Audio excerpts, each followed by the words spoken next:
Jó, capítulo 1. Na terra de Uz, morava um homem chamado Jó. Ele era bom e honesto, temia a Deus e procurava não fazer nada que fosse errado.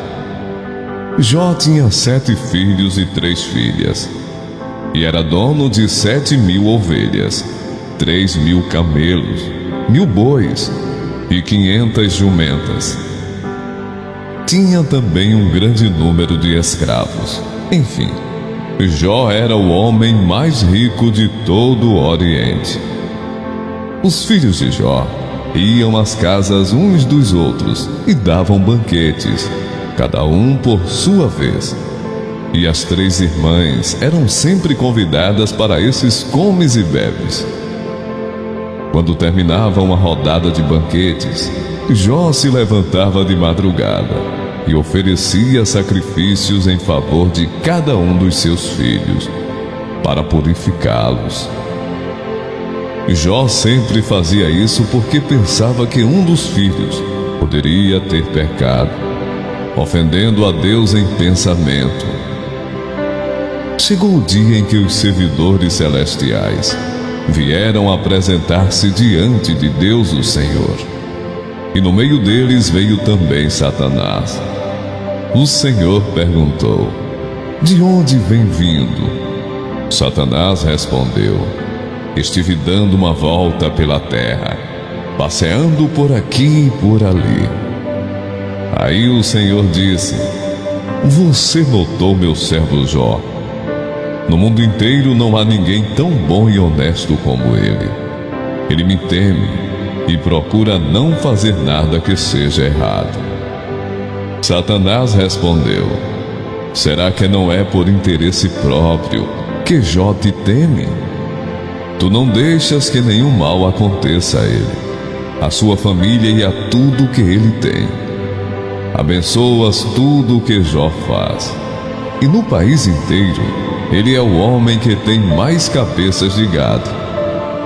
Mas, se tirares tudo o que é dele, verás que ele te amaldiçoará sem nenhum respeito.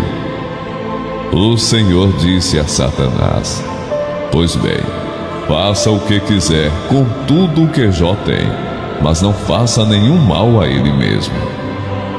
Então, Satanás saiu da presença do Senhor. Um dia, enquanto os filhos e as filhas de Jó estavam num banquete na casa do irmão mais velho, chegou à casa de Jó um dos seus empregados que disse: nós estávamos arando a terra com os bois, e as jumentas estavam pastando ali perto. De repente, os sabeus nos atacaram e levaram tudo. Eles mataram a espada os empregados, e só eu consegui escapar para trazer a notícia. Enquanto este ainda estava falando, veio outro empregado e disse: raios caíram do céu e mataram todas as ovelhas e os pastores. Só eu consegui escapar para trazer a notícia. Enquanto este ainda estava falando, chegou um terceiro que disse: 3 bandos de caldeus nos atacaram e levaram os camelos. Eles mataram a espada os empregados e só eu consegui escapar para trazer a notícia. Enquanto este ainda estava falando, chegou mais um que disse a Jó: os seus filhos e as suas filhas estavam no meio de um banquete, na casa do seu filho mais velho. De repente veio do deserto um vento muito forte, que soprou contra a casa, e ela caiu em cima dos seus filhos. Todos eles morreram. Só eu consegui escapar para trazer a notícia. Então Jó se levantou e, em sinal de tristeza, rasgou as suas roupas e rapou a cabeça. Depois ajoelhou-se, encostou o rosto no chão e adorou a Deus. Aí disse assim: nasci nu, sem nada, e sem nada vou morrer. O Senhor deu, o Senhor tirou, louvado seja o seu nome. Assim, apesar de tudo o que havia acontecido, Jó não pecou, nem pôs a culpa em Deus. Chegou de novo o dia em que os servidores celestiais vieram apresentar-se diante de Deus o Senhor. E Satanás também veio no meio deles. O Senhor perguntou: de onde você vem vindo?